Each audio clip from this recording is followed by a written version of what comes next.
जय हिंद दोस्तों, कैसे हो आप सभी। उम्मीद करता हूँ दोस्तों आप सभी बहुत ही बढ़िया होगी। दोस्तों आज की वीडियो हम बात करने वाले हैं दोस्तों, अगर आप ड्रीम 11 में ग्रैंड लीग और मेगा ग्रैंड लीग जीतना चाहते हो दोस्तों, तो इन 5 टिप्स को आज से ज़रूर फॉलो कर देख लीजिएगा।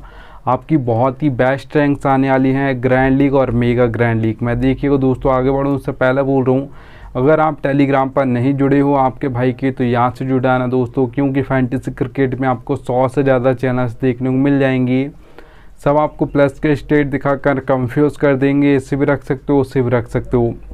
आपका भाई आपको बिल्कुल भी कंफ्यूज नहीं करेगा, इसलिए यहाँ से टेलीग्राम पर जुड़ जाइएगा, मैं लिंक आपको दे दूंगा। चलिएगा दोस्तों स्टार्ट करता हूँ।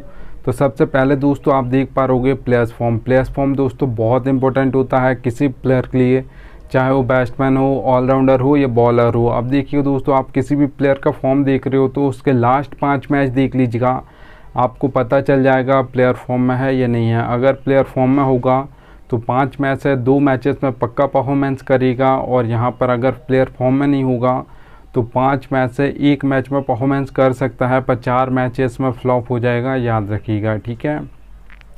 अब देखिए दोस्तों, किसी प्लेयर का फॉर्म देख रहे हो तो चाहे वो बैट्समैन हो, ऑलराउंडर हो या बॉलर हो, तो अगर उसका फॉर्म चल रहा है तभी वो परफॉर्मेंस करके देगा। अगर फॉर्म नहीं चल रहा है, चाहे वो बड़ा प्लेयर हो या छोटा प्लेयर हो, मतलब यंगस्टर हो, वो प्लेयर भी अगर फॉर्म चल रहा है तो ज़्यादातर मैचेस में परफॉर्मेंस करके देगा। और बड़ा प्लेयर है जो बहुत ही कंसिस्टेंसी के साथ रन्स मारता है या विकेट लेकर देता है, या ऑलराउंडर है तो दोनों काम करता है, पर अगर उसका फॉर्म नहीं चल रहा है तो ज़्यादातर मैचेस में वही प्लेयर आपका फ्लॉप हो जाएगा।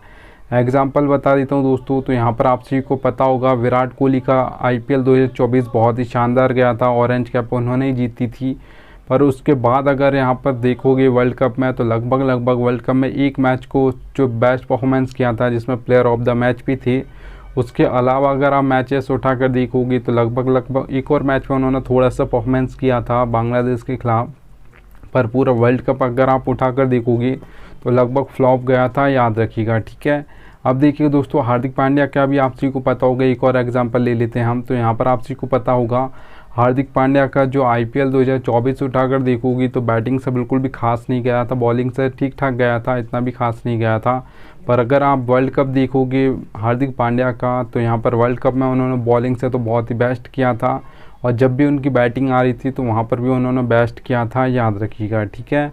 इसलिए दोस्तों याद रखना, किसी प्लेयर का अगर फॉर्म चल रहा है तो ज़्यादातर मैचेस में परफॉर्मेंस करेगा, नहीं चल रहा है तो नहीं करेगा, याद रखिएगा। चलिएगा दोस्तों आगे बढ़ूँ उससे पहले बोल रहा हूँ, सबसे बेस्ट एप्लीकेशन दोस्तों जानना चाहती हो तो विजन 11 सबसे बेस्ट एप्लीकेशन है। यहाँ पर खेलोगे तो दोस्तों याद रखिएगा, सबसे खास बात इस एप्लीकेशन की क्या है, ना ही यहाँ पर आपको टैक्स देना होगा, ना ही आपसे GST लिया जाएगा 28%, और ना ही दोस्तों यहाँ पर याद रखिएगा आप ज़्यादा एंट्री फीस ली जाएगी कंपैरिजन करोगे अगर आप ड्रीम 11 से, तो ठीक है। चलिएगा अब देखिए दोस्तों, सेकंड नंबर की टिप आप देख पा रहोगे पिच रिपोर्ट। पिच रिपोर्ट दोस्तों सबसे ज़्यादा जो इम्पोर्टेंट होती है आपकी T20 और ODI मैचेस के लिए होती है, क्योंकि यहाँ पे कोई भी कैप्टन टॉस जीता है तो वो बॉल फर्स्ट करता है, मतलब पहले फील्डिंग करना पसंद करता है, जबकि टेस्ट मैच में ऐसा नहीं होता है। वहाँ पे कोई भी कैप्टन टॉस जीता है तो बॉल फर्स्ट भी कर सकता है, बैट फर्स्ट भी कर सकता है, पर पिच के अकॉर्डिंग करता है, याद रखिएगा।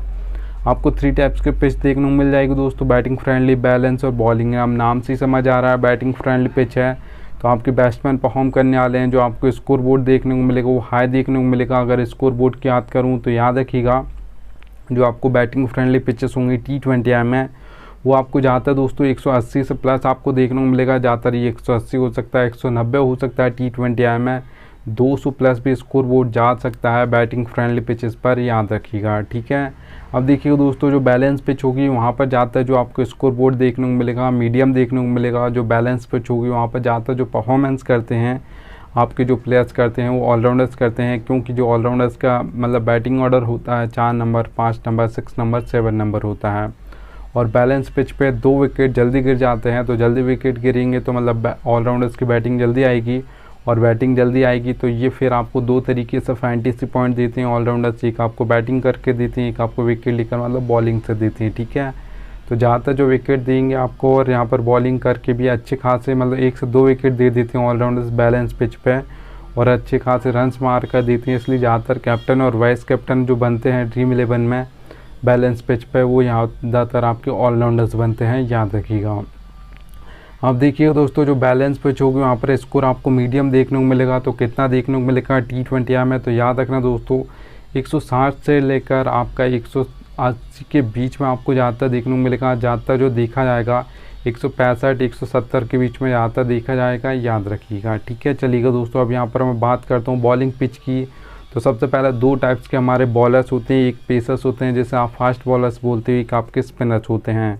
ज़्यादातर दोस्तों जो विकेट निकाल कर आपको देते हैं वो पेसर्स देते हैं, क्योंकि वो पावर प्ले में बॉलिंग करते हैं। उसके बाद यहाँ पर आपके डेथ ओवर्स में बॉलिंग करते हैं।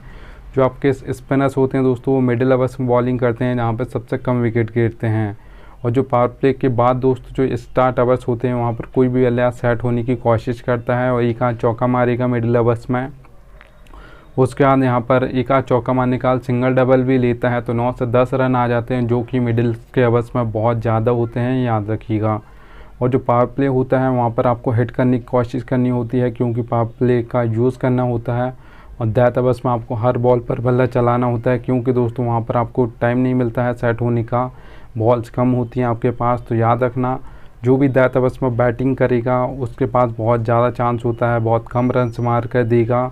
और जो बॉलिंग करेगा डेथ ओवर्स में वो सबसे ज़्यादा विकेट लेता है। सबसे ज़्यादा जो हैट्रिक्स ली जाती हैं दोस्तों, याद रखिएगा, वो आपके डेथ ओवर्स में ली जाती हैं। और जो 3, अगर मैं हैट्रिक की बात करूं, वर्ल्ड कप 2024 में 2 हैट्रिक्स ली थी आपकी पैट कमिंग्स ने, तो वो भी डेथ ओवर्स में ली थी। एक जॉर्डन ने ली थी, तो वो भी डेथ ओवर्स में ली थी, याद रखना दोस्तों। तो यहाँ पर आपको जो बॉलिंग पिचेस होंगी वहाँ पर स्कोर बोर्ड कम देखने को मिलेगा, लो देखने को मिलेगा। अगर स्कोर बोर्ड की बात करूँ तो याद रखना 140 से लेकर 160 के बीच में आपको ज़्यादा देखने को मिलेगा। ज़्यादा जो देखा जाता है बैलेंस पिचेस पर 145 150 तक देखा जाता है बॉलिंग पिचेस पर, याद रखना। ठीक है, अब देखिए दोस्तों, यहाँ पर आपको एक ऑलराउंडर टीम बनानी है, वन साइडेड टीम नहीं बनानी है। आप जितनी भी टीम बनाते हो, आपने देखा होगा फर्स्ट इनिंग जैसे ही ख़त्म होती है ड्रीम 11 पर एक टीम उस टाइम पर फर्स्ट होती है, grand league mega grand league में। ठीक है, और भी नीचे टीम होती हैं, पर वहाँ पर अगर आप देखोगे फर्स्ट टीम को, तो अभी तक जितने प्लेयर्स ने परफॉर्मेंस किया होगा फर्स्ट इनिंग में, किसी ने कैच लिया होगा,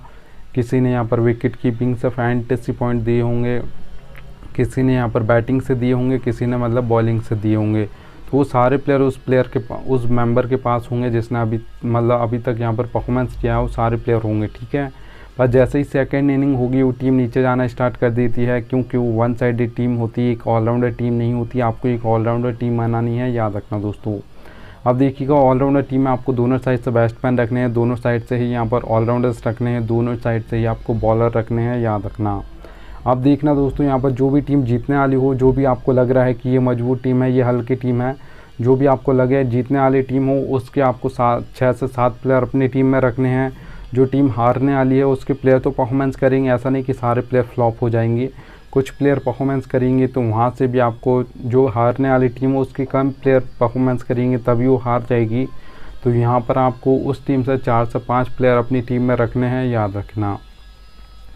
अब देखिए दोस्तों, कैप्टन और वाइस कैप्टन सिलेक्शन सबसे ज़्यादा इंपॉर्टेंट होता है। अगर आपकी 1 या 2 या 3 प्लेयर फ्लॉप हो जाते हैं, आपको लग रहा है कम फैंटेसी पॉइंट देकर गए हैं, तो भी आपकी grand league mega grand league में फर्स्ट रैंक आ जाएगी। पर अगर आपके कैप्टन और वाइस कैप्टन फ्लॉप हो जाते हैं तो फिर आपके सारे प्लेयर भी चल गए, मतलब ड्रीम टीम में आ गए, पर फिर यहाँ पर आपकी grand league mega grand league या टॉप 10 में भी, आप टॉप 100 में भी नहीं आओगे अगर आपके कैप्टन और वाइस कैप्टन फ्लॉप हो जाते हैं। तो अब देखिए दोस्तों, मैं आपको कैप्टन और वाइस कैप्टन सिलेक्शन भी बता देता हूँ कैसे आप कर पाओगे। देखिए दोस्तों, 22 प्लेस हमको देखने को मिलते हैं, एक टीम से 11, दूसरी टीम से 11। अब उसमें से कैप्टन और वाइस कैप्टन बनाना है, बहुत डिफ़िकल्ट होता है। किससे बनाए, किसी बैट्समैन को बनाए, ऑलराउंडर्स को बनाए या बॉलर को बनाए, किससे बनाए समझ नहीं आता। ठीक है, तो सारे प्लेयर्स दोस्तों एक मैच में दावेदार नहीं होते हैं कैप्टन और वाइस कैप्टन के। ज़्यादातर जो कैप्टन और वाइस कैप्टन के दावेदार प्लेयर होते हैं वो 7 से 8 ही होते हैं, उससे ज़्यादा नहीं होते हैं। ठीक है, तो आपको दोस्तों ऐसे 6 प्लेयर निकाल लेने हैं जो आपको लग रहा है कि आज के मैच में कैप्टन और वाइस कैप्टन इसमें से ही कोई बनेगा। अब ऐसे नहीं कि किसी को भी निकाल रहे हो, मैं आपको क्राइटेरिया बता देता हूँ, उस हिसाब का आपको निकाल लेने। ठीक है, अब मैं बता देता हूँ आप सभी को। तो याद रखना, सबसे पहले प्लेयर का फॉर्म देख लेना, पिच रिपोर्ट देख लेना, बैटिंग ऑर्डर देख लेना, कौन कहाँ पर बॉलिंग करेगा, अगर कोई बॉलर है तो वो देख लेना, और प्लेयर्स का बैटल्स देख लेना। ये सब देखोगे, उसके बाद अगर यहाँ पर आप देखोगे तो फिर आप जो प्लेयर्स को निकालोगे बहुत ज़्यादा चांस होगा आपके 6 प्लेयर जो निकलेंगे उसमें से कैप्टन और वाइस कैप्टन सही होगा, याद रखना। अब देखिएगा मैं मान लेता हूँ 2 आपने बैट्समैन निकालिए, 2 ऑलराउंडर्स निकालिए, 2 आपने बॉलर निकाले एग्जाम्पल के लिए, ठीक है। आप चाहो तो ज़्यादा बैट्समैन निकाल सकते हो, ऑलराउंडर्स निकाल सकते हो, या बॉलर भी आप ज़्यादा निकाल सकते हो, ठीक है, आपके हिसाब से। अब मैंने एग्जाम्पल के लिए 2-2 निकाली। अब देखिएगा दोस्तों, आपने जो बैट्समैन निकाले उनका बैटिंग ऑर्डर होना चाहिए दोस्तों 1 2 3। इस नंबर का बैट्समैन होना चाहिए, बैटिंग ऑर्डर उसका 1 2 3 होना चाहिए। फॉर्म उसका अगर अच्छा चल रहा है तो उसे आप कैप्टन और वाइस कैप्टन कर सकते हो, बहुत ही बेस्ट चॉइस रहेगा आपके कैप्टन और वाइस कैप्टन के लिए। 1 2 3 इन नंबर का बैटिंग ऑर्डर उसका होना चाहिए, तो याद रखना, क्योंकि 1 2 3 के बाद जो भी बैट्समैन होते हैं उनके पास कम बॉल्स होती हैं, 1 2 3 के पास बहुत ज़्यादा बॉल्स होती हैं फेस करने को। अगर सेट हो जाता है बल्लेबाज तो एंड तक खेलेगा, और एंड तक खेलेगा तो बहुत अच्छे खासे फैंटेसी पॉइंट देकर जाएगा, याद रखना। अब देखिएगा दोस्तों, किसी ऑलराउंडर को बनाने का सोच रहे हो आप, तो 5 या 6 नंबर उसका बैटिंग ऑर्डर लास्ट होना चाहिए। इससे ऊपर चल जाएगा बैटिंग ऑलराउंडर का, ऊपर चल जाएगा मतलब 4 नंबर 3 नंबर चल जाएगा ऑलराउंडर का बैटिंग ऑर्डर, पर नीचे नहीं चलेगा। ऐसा नहीं कि 7 नंबर पर आ रहे हैं आपके, जैसा रविंद्र जडेजा 7 नंबर पर आते थे, या कोई भी ऑलराउंडर अगर 7 नंबर पर बैटिंग करने आ रहा है तो उसे आप कैप्टन और वाइस कैप्टन मत करना, क्योंकि अगर वो आपको फिर मतलब बैटिंग से फैंटेसी पॉइंट अगर मान लेता हूँ दे देगा, तो फिर वो बॉलिंग से नहीं देगा। वैसे तो बहुत कम होता है कि 7 नंबर वाले ऑलराउंडर की बैटिंग जल्दी आ जाए, आती है तो बहुत ही नीचे आती है, और बहुत ही कम बॉल फेस करने को मिलती हैं, और मिलती ही नहीं है ज़्यादातर, तो याद रखना। तो 7 नंबर वाले ऑलराउंडर को आपको बैटिंग ऑर्डर उसका 5 या 6 लास्ट चल जाएगा ऑलराउंडर का, और 7 वाले नंबर का जो भी बैटिंग ऑर्डर हो आपके किसी भी ऑलराउंडर का उसे आप मत रखिएगा। और अगर वो 4, अगर आपने मान लेता हूँ कि 4 या 5 या 6 नंबर पर कोई ऑलराउंडर आ रहा है, उससे आप कैप्टन और वाइस कैप्टन करना चाहती हो, तो 4 ओवर उस दिन डालने वाला हो। ऐसा नहीं कि 1-2 ओवर ही डालेगा, और या तो डालेगा या नहीं डालेगा आपको ये भी नहीं पता, तो ऐसे ऑलराउंडर को आपको कैप्टन और वाइस कैप्टन नहीं करना है, याद रखिएगा। अब देखिए दोस्तों, यहाँ पर अगर मैं बात करूँ किसी बॉलर को आप बनाना चाहती हो, तो T20 अगर मैच है तो 2 ओवर डेथ में डालता हूँ, उस बॉलर को आप कैप्टन और वाइस कैप्टन कर सकते हो, क्योंकि सबसे ज़्यादा जो हैट्रिक्स ली जाती हैं वो डेथ में ली जाती हैं, सबसे ज़्यादा जो विकेट गिरते हैं डेथ ओवर्स में गिरते हैं। तो 2 ओवर डालता हूँ अगर T20 मैच है। थोड़ा फॉर्म ज़रूर देखना, इतना याद रखना दोस्तों।